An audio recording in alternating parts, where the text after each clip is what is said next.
Hello everyone, welcome to theory of abrogation. मेरा नाम है काशिफ खान और आप सभी को मालूम हो गया होगा कि सिटीजनशिप अमेंडमेंट रूल 2024 गवर्नमेंट ने नोटिफाई कर दिया है। इस रूल के अकॉर्डिंग अब जो भी लोग हैं जो पाकिस्तान, अफगानिस्तान और बांग्लादेश से आए हैं और पर्टिकुलरली नॉन मुस्लिम हैं, जो बेसिकली 6 रिलीजन इन्होंने डिफाइन किया है, उसमें उनको भारत की नागरिकता लेने के लिए एप्लीकेशन प्रोसीजर जो है स्टार्ट किया जाएगा। वो एप्लीकेशन प्रोसीजर जो है वो ऑनलाइन मोड में होगा। तो इन सारी चीज़ों को जो है अब सुप्रीम कोर्ट में चैलेंज किया गया है और सुप्रीम कोर्ट में कहा है कि ये जो रूल आया है और जो सिटीजनशिप अमेंडमेंट एक्ट आया है, इन दोनों के ऊपर स्टे लगाया जाए। उसी के लिए बहुत सारी सुप्रीम कोर्ट में पिटीशन फाइल की गई थी। अब तक जो है सुप्रीम कोर्ट में टोटल 237 पिटीशन फाइल कर दी गई है और यही सारी चीज़ें जो है वो इसमें हम आज डिस्कस करेंगे। तो ये वीडियो आपके लिए काफ़ी ज़्यादा इंपॉर्टेंट होगी, वीडियो में अंत तक बने रहिएगा। चलिए वीडियो को स्टार्ट करते हैं। सबसे पहले बात करते हैं केस के नाम से। तो केस का नाम है Indian Union of Muslim League and others versus Union of India and others. So जैसे कि मैंने आपको स्टार्टिंग में ही बताया कि टोटल 237 पिटीशन सुप्रीम कोर्ट में फाइल हुई है जो CAA को चैलेंज करती है। और जो नया रूल आया है अभी, उस रूल को के ऊपर स्टे लगाने के लिए टोटल 20 पिटीशन फिर से फाइल हो चुकी हैं अब तक। सो बैकग्राउंड की बात करें तो जैसा कि आप सभी को मालूम है कि 2019 में जो सेंट्रल गवर्नमेंट है हमारी, उन्होंने CAA पार्लियामेंट में इंट्रोड्यूस किया था और 11 दिसंबर 2019 को ये एक्ट जो है वो पास हो गया था और इसको प्रेसिडेंट की सहमति भी मिल गई थी। लेकिन चूंकि ये CAA जो है एक तरह से बहुत सारे चेंजेस करता है सिटीजनशिप के जो लॉ हैं हमारे, उसमें भारत की नागरिकता पाने का जो लॉ है उसमें, तो इस वजह से यहाँ पे एक रूल की भी ज़रूरत थी और इस रूल का ही इंतज़ार किया जा रहा था। और अब 4 साल के बाद इस रूल को भी गवर्नमेंट ने नोटिफाई कर दिया है। ये जो रूल है सिटीजनशिप का, इसको 11 मार्च 2024 को जो है यूनियन होम मिनिस्ट्री ने नोटिफाई किया है और ये जो है एक तरह से इन्फोर्स करता है CAA को, जो 2019 में लाया गया था, जिसमें ये कहा गया है कि जो इंडिया में जो भी हिंदू हैं, सिख हैं, बुद्धिस्ट हैं, जैन हैं, पारसी हैं, क्रिश्चियन हैं, जो कि माइग्रेट होकर आए हैं पाकिस्तान, बांग्लादेश और अफगानिस्तान से, 31 दिसंबर 2014 से पहले पहले उनको जो है सिटीजनशिप दी जाएगी अगर वो ये प्रूव कर देते हैं कि वो 5 साल से इंडिया में रह रहे हैं। तो बेसिकली ये जो टाइम लिमिट है ये आज़ादी के टाइम से और ये 31 दिसंबर 2024 तक जो है वो काउंट किया जाएगा। बेसिकली उसके बीच में ही बेसिकली अगर हम देखें तो लोगों को, जो भी लोग इस तीनों कंट्रीज से आए हैं, इस पर्टिकुलर रिलीजन के, उनको सिटीजनशिप दी जाएगी। पहले भी नेचुरलाइजेशन का प्रोसेस था, पहले भी दिया जाता था सिटीजनशिप, लेकिन उसका टाइम जो है ज़्यादा था। एक बात और थी यहाँ पे कि यहाँ पे एक वर्ड था इल्लीगल माइग्रेंट। ये वर्ड अभी भी है बेसिकली, लेकिन ये वर्ड इन 6 लोगों पे, इन 6 धर्म के लोगों पे अप्लाई नहीं होता है। ये जो वर्ड डिफाइन करता था कि कौन से लोग इल्लीगल माइग्रेंट होंगे, जैसे कि आपका वो लोग जो कि इंडिया में लीगल तरीके से आए हैं लेकिन उनका जो डॉक्यूमेंट है जितने टाइम के लिए था वो अब इनवैलिड हो गया और उसके बाद भी वो इंडिया में रह रहे हैं, या फिर वो लोग जो बिना वैलिड डॉक्यूमेंट के इंडिया में आए हैं, मतलब कि वही तारों के नीचे से अगर कोई इंसान आया है इंडिया में तो वो भी इल्लीगल माइग्रेट समझा जाएगा। लेकिन ये अब रूल जो है वो इन 6 धर्म के लोगों पे अप्लाई नहीं होता है अगर ये अफगानिस्तान से आए हैं, पाकिस्तान से आए हैं और बांग्लादेश से आए हैं। तो इसी सब चीज़ों को लेकर बहुत ज़्यादा बवाल खड़ा हुआ था इंडिया में। आप सभी को मालूम होगा 2019 में बहुत ज़्यादा प्रोटेस्ट हुए थे, लेकिन फिर वही कोरोना, प्रोटेस्ट बंद हो गया बेसिकली, और फिर उसके बाद बहुत सारे लोगों को यहाँ पे अरेस्ट भी किया गया था।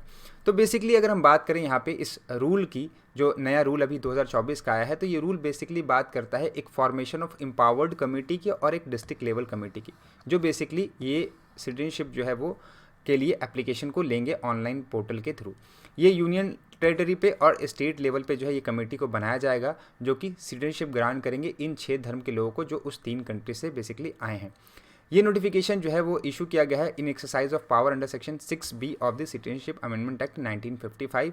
और ये जो 6B के अकॉर्डिंग इन्होंने क्या किया है, अब एक ऑनलाइन जो है एप्लीकेशन का पोर्टल खोला है, जो कि ये इस वेबसाइट पर जाके आपको देखने को मिल जाएगा। इस वेबसाइट पे जो भी लोग हैं जो कि इस 3 कंट्री से आए हैं वो इस वेबसाइट पे जाएंगे, फॉर्म को फिल करेंगे और फॉर्म को फिल करने के बाद इसको स्क्रूटिनाइज किया जाएगा, एग्जामिन किया जाएगा एम्पावर्ड कमेटी के द्वारा थ्रू डिस्ट्रिक्ट लेवल कमेटी, और उसके बाद ये कमेटी जो है वो डिसाइड करेंगी कि इन लोगों को सिटीजनशिप देनी है या नहीं देनी है। अब ये जो पूरा मुद्दा आया है जब तो उसके बाद जो है इसके ऊपर जो है वो ऑब्वियसली बात है सुप्रीम कोर्ट ने पिटीशन फाइल हुई, बहुत सारी पिटीशन फाइल हुई। उन्होंने कहा कि इस रूल को जो है वो अभी स्टे लगाया जाए। क्यों? क्योंकि यहाँ पे अगर आप सिटीजनशिप ग्रांट करने लगेंगे लोगों को, तो इंडिया में ऑलरेडी इतने ज़्यादा लोग हैं, ठीक है, ऑलरेडी वो लोग अभी बहुत ज़्यादा अनएम्प्लॉयमेंट से और अदर टाइप के जो है परेशानियों से झेल रहे हैं। अगर हम और भी लोगों को यहाँ पे इंक्लूड करने लगेंगे तो ये जो बाकी लोग हैं उनका वायलेशन होगा, पहली चीज़। दूसरी चीज़ ये कि हम यहाँ पे धर्म के नाम पे सिटीजनशिप दे रहे हैं, मतलब एक पर्टिकुलर रिलीजन को जो है वो सिटीजनशिप नहीं दिया जा रहा, बाकी सारे लोगों को दिया जा रहा है। तीसरी चीज़ कि कुछ पर्टिकुलर कंट्री कोई क्यों दे रहे हैं। नेबर हमारे और भी स्टेट हैं, जैसे कि म्यांमार, जहाँ से रोहिंग्या मुस्लिम हैं, उनको भी प्रोसिक्यूट किया गया है, उनको हम क्यों नहीं दे रहे हैं। यह है। और सबसे इंपॉर्टेंट चीज़ एनआरसी जैसे कि आप सभी को मालूम है कि जिसमें जो है एक रजिस्टर पोर्टल है, जिसमें आपको जब आप डॉक्यूमेंट जमा करेंगे तो उसके बाद आपको बताया जाए कि आप इंडिया के नागरिक हैं या नहीं हैं। तो उसको लेके जो असम में जब एनआरसी हुआ तो वहाँ पे देखा गया कि 19 लाख लोग जो हैं वो एनआरसी की लिस्ट से बाहर हो गए, वहाँ के जो लोग वहाँ के रहने वाले।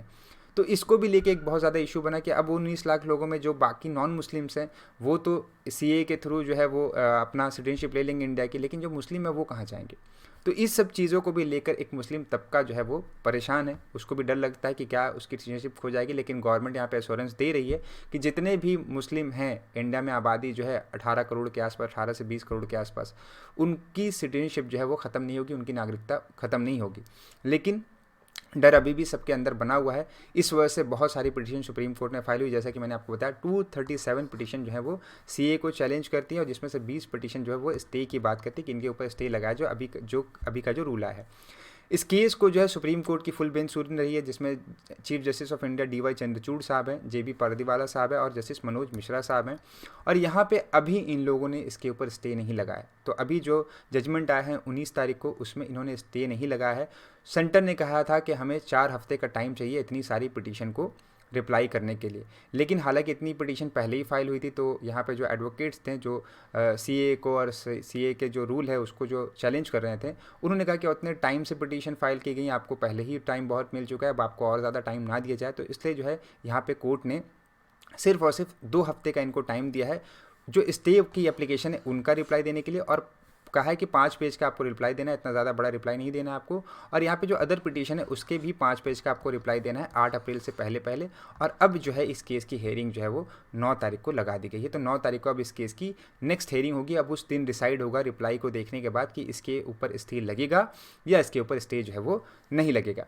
आगे हम वही बात करें यहाँ पे, तो क्या आर्गूमेंट सुप्रीम कोर्ट के पास हुए हैं और क्या जो काउंटर आर्गूमेंट है सुप्रीम कोर्ट के सामने हुए हैं। तो सबसे पहले जो इंदिरा जयसिंह है, जो कि एक तरह से पिटिशनर की साइड से आर्ग्यू कर रही हैं, उन्होंने कहा है कि गवर्नमेंट जो है इस बीच में जब तक केस चल रहा है तब तक किसी को भी सिटीजनशिप ग्रांट ना करें। ठीक है, क्यों? क्योंकि अगर किसी को ग्रांट कर दी जाएगी तो फिर उससे सिटीजनशिप वापस लेना बहुत इशू हो जाएगा। इंटरनेशनल लॉ ये चीज़ की परमिशन नहीं देता है। देन यहाँ पे एक सॉलिसिटर जनरल हैं तुषार मेहता जी, इन्होंने कहा है कि सिटीजनशिप अगर देंगे तो किसी भी तरीके के पिटीशन को कोई भी तरीके का इम्पैक्ट नहीं होगा, उनके किसी भी राइट का वायलेशन यहाँ पे नहीं होगा। रंजीत कुमार एडवोकेट हैं, इन्होंने भी एक हिंदू जो है बलूचिस्तान से जो आए हैं उनकी सिटीजनशिप के लिए ये जो है अपीयर हुए हैं। इन्होंने कहा है कि अगर उनको सिटीजनशिप दी जाएगी तो किसी भी तरीके से जो है ये इंडिया के नागरिक को या किसी को भी तरीके से अफेक्ट नहीं करेगा। इन सब चीज़ों का जो है जवाब दिया है जयसिंह ने, इंदिरा जयसिंह जो सीनियर एडवोकेट हैं उन्होंने, और उन्होंने कहा कि ये जो है एक तरह से जो राइट टू वोट है उसको अफेक्ट करेगा। अगर हम इन लोगों को सिटीजनशिप देते हैं तो जो इंडिया के जो वोटर हैं उनके राइट को अफेक्ट करेगा। हम इंडिया के लोगों को, मेन किसी इंसान को जो इंडिया का सिटीजन है उसको ये राइट देते हैं किसी वो वोट कर सके, अपनी सरकार को चुन सके। अगर हम सब लोगों को सिटीजनशिप देकर उसको राइट टू वोट देने लगेंगे तो ये हमारे जो लोग हैं उनके राइट का वायलेशन होगा। मेन यहाँ पे पॉइंट जो है वो CJI साहब ने अपनी एक बात कहकर ख़त्म कर दिया कि अभी भी कोई भी स्टेट लेवल कमेटी नहीं बनी है, कमेटी बनने में टाइम है, इंफ्रास्ट्रक्चर अभी किसी तरीके से रेडी नहीं हुआ है, अभी फॉर्म फिल किए जा रहे हैं, तो इतना जल्दी ये सारी चीज़ें नहीं होंगी। तो इसलिए हम यहाँ पर सेंटर को टाइम दे सकते हैं रिप्लाई देने का। तो यहाँ पर जो है आप लोग अभी इंतज़ार करिए, सेंटर के रिप्लाई का वेट करिए। यहाँ पर जो बात आखिरी जो है कपिल सिब्बल साहब ने ख़त्म करी कि अगर किसी को सिटीजनशिप दी जाएगी तो हम फिर यहाँ पे सुप्रीम कोर्ट हमारे पास है, हम सुप्रीम कोर्ट में उसके लिए एप्लीकेशन डालेंगे। और इस बात पे फिर यहाँ पे आर्गूमेंट पूरा का पूरा ख़त्म हो गया और कोर्ट ने यहाँ पे 9 तारीख की डेट दी है। नेक्स्ट मंथ 9 तारीख को अब हियरिंग होगी और जैसे ही कोई अपडेट आएगी हम आपको अपडेट करते रहेंगे। ऐसी इंपॉर्टेंट वीडियो पाने के लिए आप थ्योरी ऑफ एब्रोगेशन को सब्सक्राइब करें, चैनल को के वीडियो को लाइक करें और हमारे बेल आइकन को भी प्रेस करें ताकि आने वाली वीडियो की नोटिफिकेशन आपको टाइम पर मिलती रहे। मिलते हैं ऐसी इंपॉर्टेंट वीडियो के साथ, तब तक के लिए goodbye and keep reading.